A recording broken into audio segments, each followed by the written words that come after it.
So, ayun mga ka-PRTV, good morning ulit. Andito tayo ngayon sa farm ni Kuya Nick. Dito sa kanyang puno ng kamyas. Alam niyo ba yung mga puno ng kamyas? Eto, ang dami-dami kasing bunga. Ayan, kaya tinignan natin, dami. Mula dito sa baba hanggang sa taas, ang daming bunga. Look. Napaka-ano nito. Napaka-asim. Ang dami, tsaka ang dami nalaglag. Nahuhulog eh, no? So, sayang lang. Ayaw namang ano ni Kuya Nick bilad. Sabi ko masarap yan sa ano eh. Masarap yan sa ano yan, tulingan na sinaing. Ibibilad yung ano, yung bunga ng kamyas. So ang dami, yan oh. Kahapon daw naka-isang timba siya, pinamulot ito, inalis itong mga nahulog. Yan. So itong kamyas, maraming benefits din ito eh. Maraming benefits siya sa na nakukuha. Ayon sa aking nabasa ay may 7 benefits siya. Una yung ano ay nakakapag-treats ng mga allergy, yan. Tapos yung nagti-treats din ng bad coat.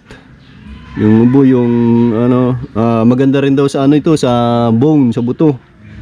At saka sa diabetes, maganda rin sa diabetes itong mga pag kinain mo itong puno, bunga ng kamyas na ito. Ang dami. Ilang puno kasi siya eh. 1, 2, 3, 4, 5, 5, 6. At saka, ilan na yon? Maganda rin daw sa high blood. Itong wari ko, nabagsakan ako. Nangahulog. Maganda rin sa high blood at saka sa rayuma. Pati sa rayuma. At saka sa maganda rin sa pagpababa ng timbang. Tapos ito naman dahon nito. Maganda rin sa ano, sa sakit daw ng tiyan. Daming bunga talaga oh, ayun oh. Mula baba hanggang taas. Yun, dami. Ayun.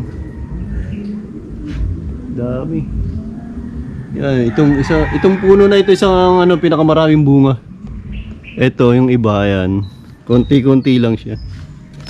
Pero madami rin, oh. Ayun, oh. Nakakatuwa kasi hanggang dulo talagang maraming bunga. Yan.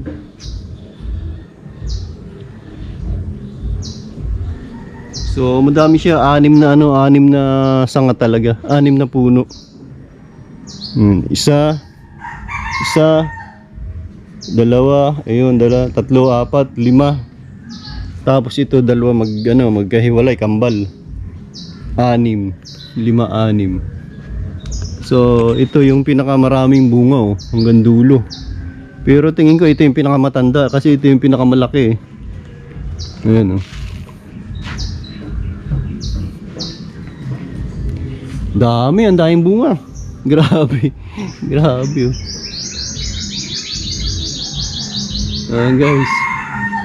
Hanggang sa kaduluduluhan ay bunga. Ito oh. Simula dito ha. Guys, simula dito sa baba. Ayan, mga nahulog.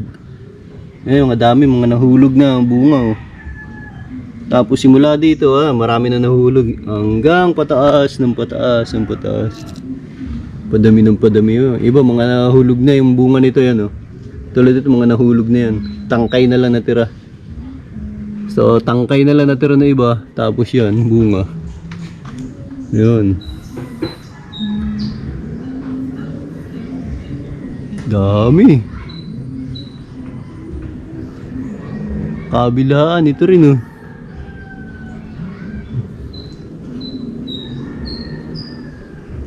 Kabilaan. Hindi naman kinakain ng pato. Ayan oh. Yun guys, so ayan sa baba, nasa lupa na oh.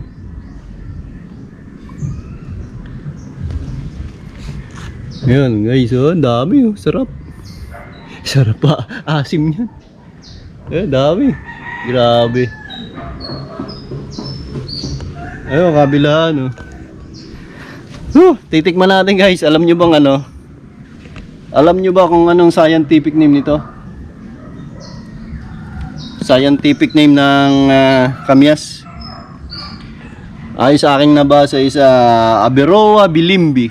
Aberoa bilimbi ang scientific name nito. In English is cucumber tree. Ano ba yan? Lagi na lang bulol. Cucumber tree. Siguro kamukha ng ano, cucumber, oh. Kaya cucumber. May iba pang tawag, yung tree sorrel. So, titikman natin. Masarap ito eh. Nangangasim na ako. Oh guys, tikman natin.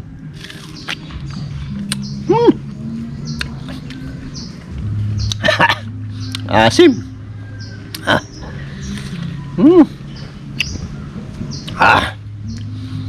Grabe asim. Masarap ito sa ano? Masarap ito sa tulingan, yung sinaing na tulingan. Yan, masarap siya. Ayan oh, guys, ang dami oh. Kita nyo ba? Hindi ako makapag ano ng ano kasi may sounds. Maka-copyright tayo, ang dami. So guys, kain tayo. Maganda rin itong panlinis ng kuko. Ito.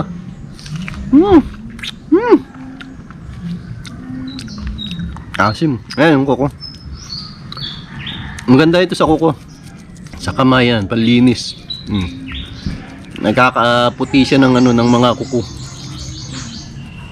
Ang kamay, yung mga lalo na sa pag mekaniko ka, maraming grasa.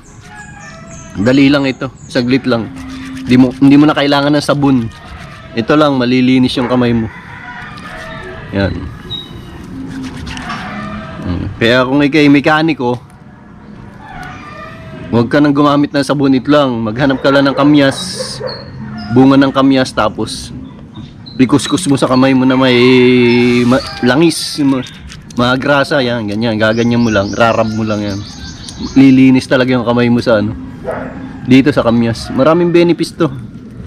Tapos itong dahon nito, ano na, nabasa ko rin na maganda sa sakit ng tiyan at saka sa mga allergy.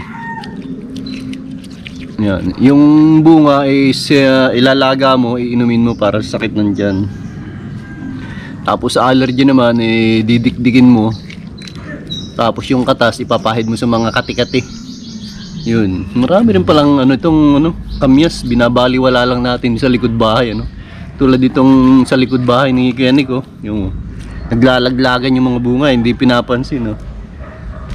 Ayan, oh, guys, oh, di ba? Linis na ng ating kuko. Linis. Ang ganda to sa ano, kuko. Oh, yung mga mekaniko diyan na mahilig magkalikot ng mga grasa, ito lang ang panlinis, hindi na kailangan ng sabon.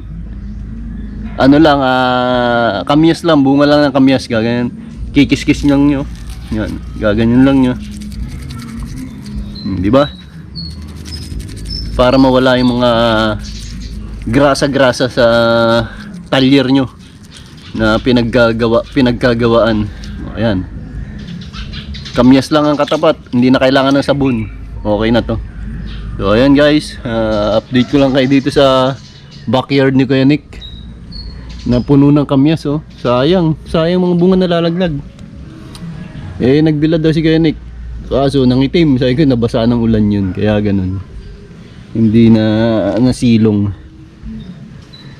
So yung mga mahilig dyan sa kamyas, andito lang kayo, punta lang kayo kay Kuya Nick. Mamulot daw kayo. Oh, pinamumulot niya ako eh. Sabi ko, aning ko eh. Hindi rin ako mahilig sa ano, sa ganyan, maasim.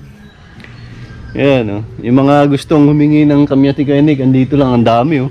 Ayan, ang dami niya, 6 na puno yan oh. 1, 2, 3, yung nasa labas, 4, 5. Tapos ito, 6. 7 pala, bali 7. 2 ron sa labas. 1, 2, tapos 2 ito. 3, 4, tapos yun 5, 6, tapos itong isang maliit 7. So ayun lang guys ang ating update dito sa backyard ni Kuya Nick. So yung mga gustong humingi ng kamyas, andito lang, punta lang kayo sa bahay ni Kuya Nick. marami dito, mamulot kayo, umakyat kayo sa puno. So, so yun lang, goodbye and paalam. No more word to say. Bye-bye.